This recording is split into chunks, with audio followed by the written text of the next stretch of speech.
मारा नदी के खतरनाक पानी से बचकर इन हरे भरे इलाकों में आना इन जानवरों के लिए पुनर्जन्म से कम नहीं है। घास पौष्टिक है और उसे खाकर इनका तनाव अब कम हो रहा है। भयानक यादों को फिलहाल के लिए भुला दिया जाएगा। एक ज़ेब्रा फूल का अभी जन्म हुआ है। हर्बीवोर्स का जीवन खतरों से भरा होता है, लेकिन उन्हें कोमलता भरे पल भी प्राप्त होते हैं। नदी को पार करने वाली पहली ज़ेब्रा यही थी। शायद ये अच्छे से जानती थी कि इसका यहाँ सुरक्षित पहुंचना कितना जरूरी है। इस नन्हे ज़ेब्रा के लिए इसकी माँ ही पूरी दुनिया है। वो इसे सिखाएगी कि झुंड में कैसे शामिल होना है। सफर के नए साथियों की आवाज और महक के बीच इस नवजात ने अपने पहले कदम उठा लिए हैं। हवाओं में शोर और महक से खाने के आने की खबर मिल चुकी है।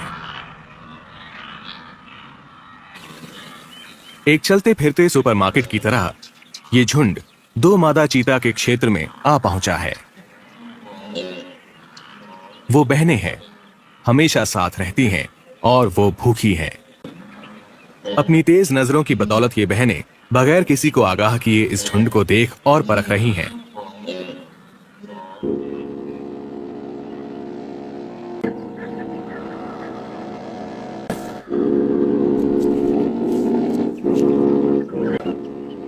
वो एक आसान शिकार की तलाश में है, शायद ऐसा जो शारीरिक रूप से कमजोर हो। गजेल का शिकार करना आसान होता है अगर वो घायल हो। कभी कभार वो साथ मिलकर शिकार करती हैं और कभी कभी बारी बारी। आज इन दोनों में से जो तेज है उस बहन की बारी है।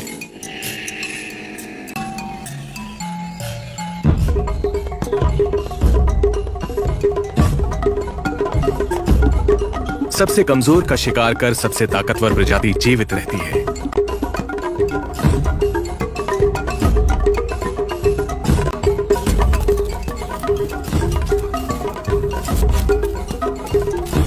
और ऐसे ही बेस्ट जीन्स अपना वंश आगे बढ़ाते हैं। शिकार के दौरान चीते की ताकत बहुत ज्यादा खर्च होती है।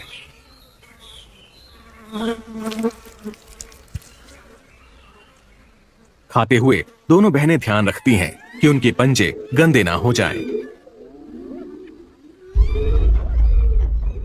खून से सने पंजों के निशान एक शेर या हाइना को उनकी कड़ी मेहनत से कमाए गए शिकार तक खींच लाएंगे।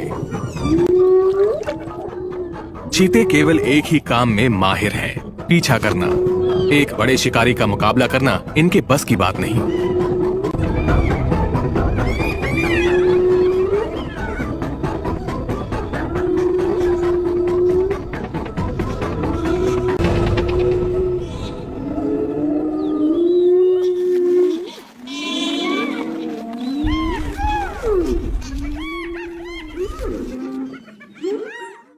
कुछ ही दूरी पर शेर एक ज़ेब्रा को खा रहे हैं।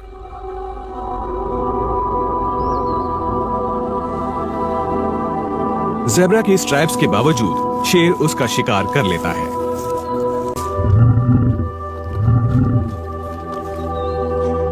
प्रवासी झुंड अपने पीछे मौत के निशान छोड़ जाते हैं और शिकारियों के लिए भोजन।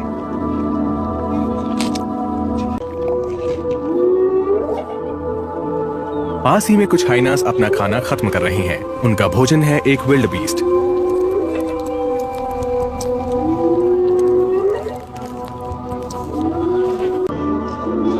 लंबे समय तक ऐसा माना जाता था कि हाइनास सिर्फ सड़ती हुई लाशें ही खाते हैं। असल में वो कुशल शिकारी हैं और इस विल्ड बीस्ट की लाश उसका सबूत है। लेकिन प्रेडेटर्स का जीवन आसान है, ऐसा किसने कहा?